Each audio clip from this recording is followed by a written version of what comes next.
Hello बच्चों, let us read this question.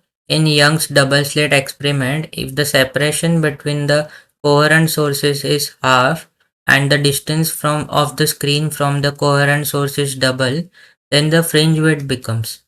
इस question में हमें क्या दिया है कि इन यंग डबल स्लिट एक्सपेरिमेंट जो सोर्सेज के बीच में जो डिस्टेंस है उसको हम लोग ने हाफ किया है और distance between the screen and the source जो है वो डबल कर दिया है। तो इससे जो फ्रिंज विड्थ आएगा वो कैसे होगा। तो इस क्वेश्चन को सॉल्व करने के लिए जो की कॉन्सेप्ट हम लोग यूज करेंगे वो होगा फ्रिंज विड्थ का।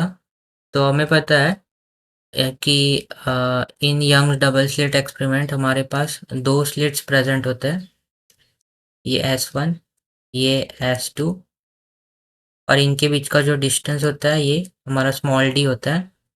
यहाँ पे हमारा स्क्रीन प्रेजेंट होता है यहाँ पे, और ये जो डिस्टेंस होता है between the slate and the screen ये कैपिटल डी होता है।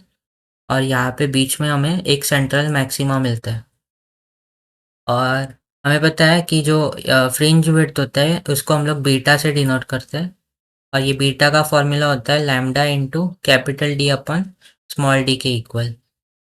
यहाँ पे लैम्डा जो है वो wavelength of the incident wave होता है, कैपिटल डी जो होता है वो सोर्स और ये जो स्लिट है इसके बीच का डिस्टेंस होता है, और स्मॉल डी जो है ये दो सोर्स जो है उनके बीच का डिस्टेंस होता है। क्वेश्चन में हमें इनिशियली हमें पता है बीटा जो होता है वो लैम्डा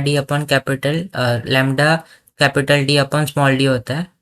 तो जो चेंज आएगा अब उसको हम लोग बीटा डैश कंसिडर करते हैं, उसमें हम लोग ने लैम्डा हमारा सेम है, separation between the sources is half, that means हम लोग ने डी स्मॉल डी को d/2 कर दिया है, और distance of the screen from the coherent sources is double, that means capital D को 2d किया है। तो ये आएगा d/2। इसको सिंप्लीफाई करें तो ये हो जाएगा, ये 2 ऊपर चले जाएगा तो ये हो जाएगा 4 lambda capital D upon small D. तो we can say that therefore beta dash will be 4 times of initial beta.